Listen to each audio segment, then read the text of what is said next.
is up, everybody? Hugo here. It is a beautiful Wednesday afternoon. I'm just here chilling in my room / home studio, trying to show you guys how to set up your own little home studio. This video is going to be really short and sweet, so it's not going to be too much in-depth stuff going on, but basically I just want to give you a quick rundown on how to make or how to kind of create your own little studio at your house, apartment, whatever. Now, you don't need a lot of things. Granted, some things are more expensive than others, but I'm trying to show you the most bare bones way you can create a studio at home. Because nowadays, the importance of being a bedroom producer, as they say, quote unquote, is that you're saving a lot of money. And on top of that, you're learning a lot of valuable skills that will apply in your whole music career. And when you do things by yourself at home, there's this huge learning curve that you go through, and it really kind of builds your character, and it really helps you improve not only as a musician but as someone who seeks out knowledge. Kind of getting back to the whole equipment thing, the idea is you start out small, and then as you get better and progress and I guess make more money in your day job or in your producing job, then you can buy better gear. Essentially, I'm going to show you the bare bones setup that I have, which is more than enough than what I need out of any sort of studio. But let's check it out. Alrighty, so this is my bedroom / home studio right here. As you can tell, obviously I have my laptop, and then I have this monitor, which isn't even mine, actually. It's my roommate's. It's a little cracked right here, but that's not my fault. Anyway, this is a really old monitor.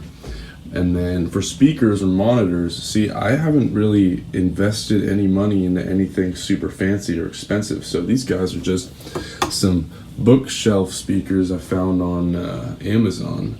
And I use them with my vinyl record player.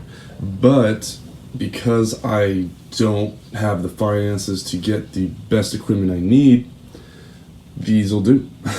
Over here, we'll notice I have a really old audio interface. Now, this is one of the early Scarletts from like the early 2000s, and I haven't upgraded it yet, and it is 2022.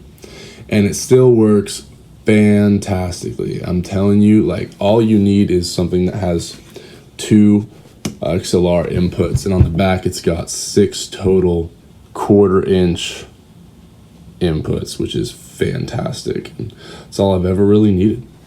And over here I have this bad boy, which is my good Korg R3, which also acts as a MIDI keyboard, so I can always connect it to my laptop, and it always makes it very, very helpful.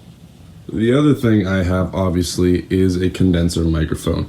Now, this was the first condenser I've ever gotten. It is a Sterling Audio, what does that say? ST51. Okay. So I obviously have no clue whether Sterling is a good brand or not. I probably should have researched that, but I like it. I think it sounds good, and it captures my voice very well.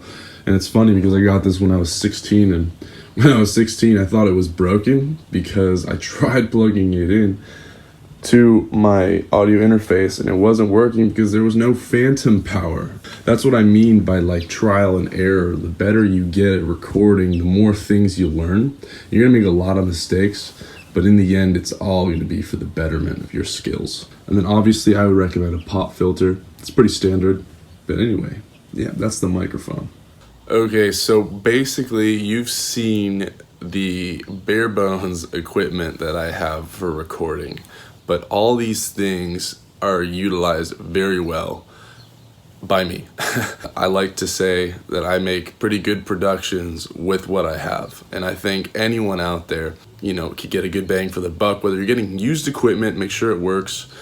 Point being, you can get used equipment, cheap equipment, and it all works, and it'll all sound fine. Obviously, if you want to spend like $1,000 to get some sort of like Universal Audio Super Apollo Twin or whatever it's called, go for it. But in terms of if you're starting out or if you're on a tight budget, I would definitely get the cheapest stuff you can find. You know, stick to the really well-known brands like Scarlett Focusrite for audio interfaces, maybe Presonus if you like Presonus.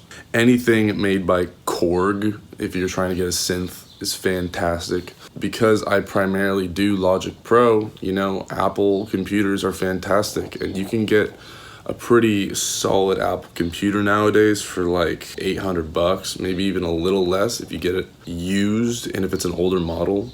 But you really don't need to get like the top computer. I would recommend you get the best computer you can, but if you're stuck with something that's like between 8 and 16 gigabytes of RAM, you're fine. Also, I would say storage on your computer isn't always the best thing. You don't want to store all your libraries and samples just on your hard drive, because the read and write speed on your computer is gonna affect how fast everything is able to process. So I would recommend using an external hard drive, like a G Technology drive, or like that orange thing that everyone uses, or like a Samsung like 2 terabyte hard drive or something to keep all your libraries and sounds on. But y'all, I'm super grateful that you're watching this video. This is gonna be an interesting little journey to kind of document my music production and also give little quick tips and tutorials on how to do stuff.